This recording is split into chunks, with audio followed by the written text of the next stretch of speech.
The following videos were designed for the American Lifeguard Association to give individuals the knowledge and skills needed to become a certified lifeguard. We will be performing various life-saving exercises throughout these videos to examine proper rescue techniques and victim care. Make sure to review the manual for additional information on rescue procedures.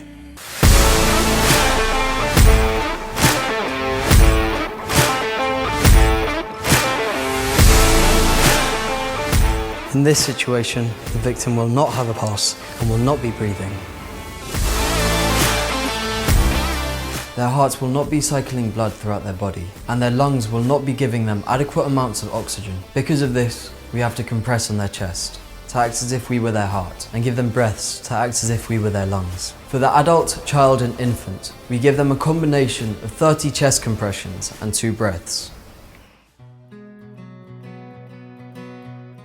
When performing compressions, we need to make sure we have proper position, proper compression rate, and proper compression depth. For the adult, child and infant, we're going to be compressing at a rate of 100 compressions in a minute. For the adult, we're going to be compressing down about 2 inches. For the child, we're going to be compressing down a little less, about 1.5 to 2 inches. And for the infant, we're going to be compressing down even less, about 1 inch.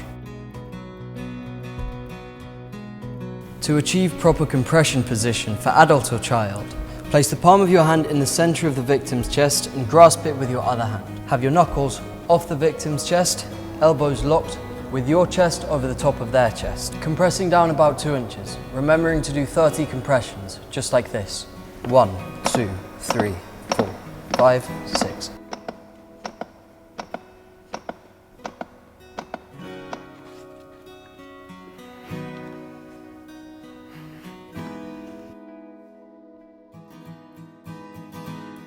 To achieve proper position on our infant, we're going to place one hand on the top of the victim's head and 2 to 3 fingers in the center of the victim's chest below the nipple line. Using the pads of your fingers, remember to compress down by about 1 inch, doing 30 compressions and 2 breaths.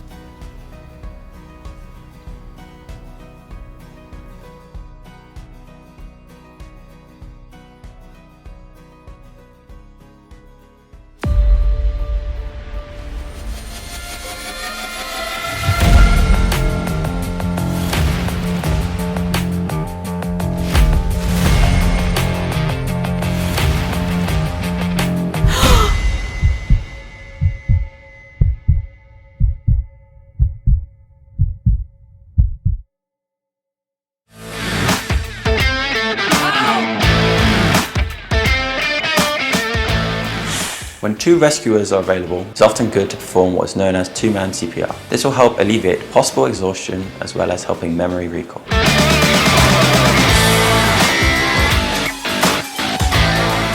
When performing 2-man CPR on an adult, Rescuer 1 will be located at the victim's head to give the victim breaths. Rescuer number 2 will be located at the victim's opposite side to give them compressions. We'll be giving the victim 30 compressions and 2 breaths. When performing 2-man CPR on a child, we'll maintain that same position, but we'll only be giving 15 compressions and 2 breaths. When performing 2-man CPR on an infant, Rescuer 1 will be located at the head of the victim to give breaths. Rescuer 2 will be located at the victim's feet, giving compressions with their thumbs instead of their fingers. We'll be giving the infant 15 compressions and 2 breaths, just like the child.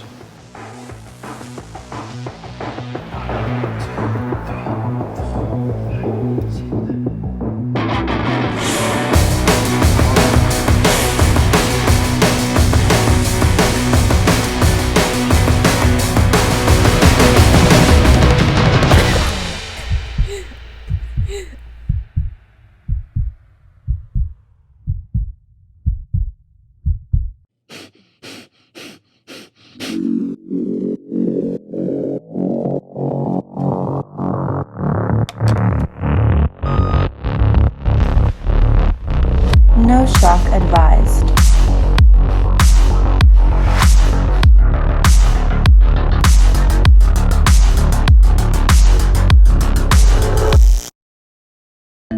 An automated external defibrillator, AED, is a crucial component of the cardiac chain of survival.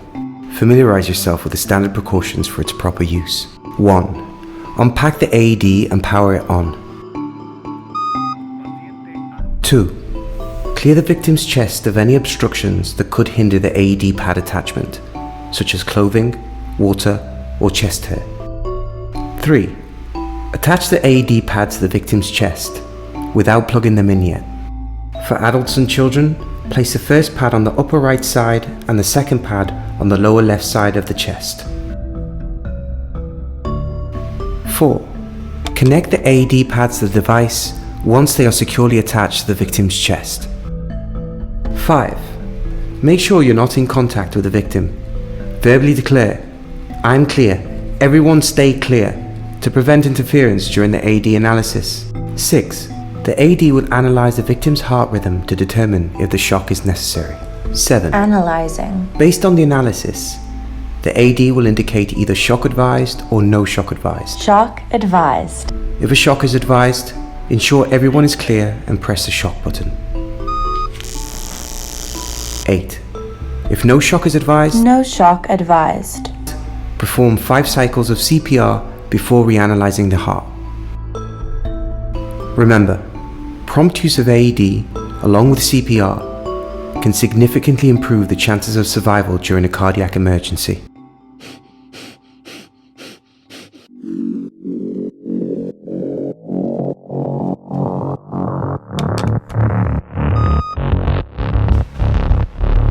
No shock advised. Shock advised.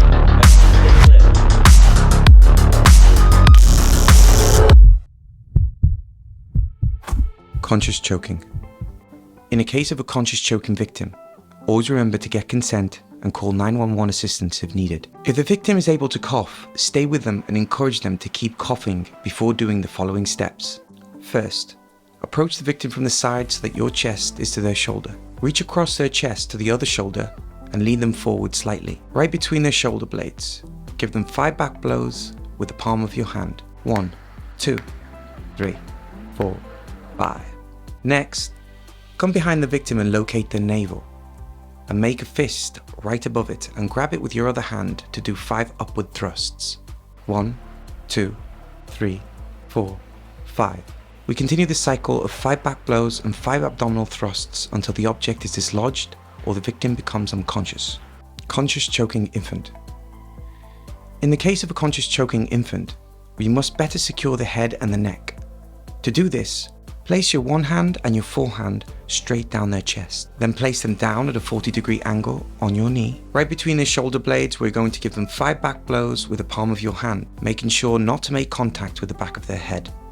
1, 2, 3, 4, 5. Once we've done the back blows, clamp them in and rotate them over the other leg, at which time we're going to give them 5 chest thrusts in the same position as CPR. 1, 2, 3, 4, 5. We continue this cycle of 5 back blows and 5 chest thrusts until the object is dislodged or the victim becomes unconscious. Unconscious choking victim. While rechecking our ABCs, if the first 2 breaths don't go in, remember to retail and try them again. If those 2 don't go in, it means the airway is still blocked. And we must follow 3 simple steps. Step 1.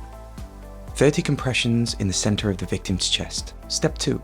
Sweeping out their mouth by grasping their tongue and sweeping it out with your finger. And step number 3, give them 2 breaths to see if the airway is clear.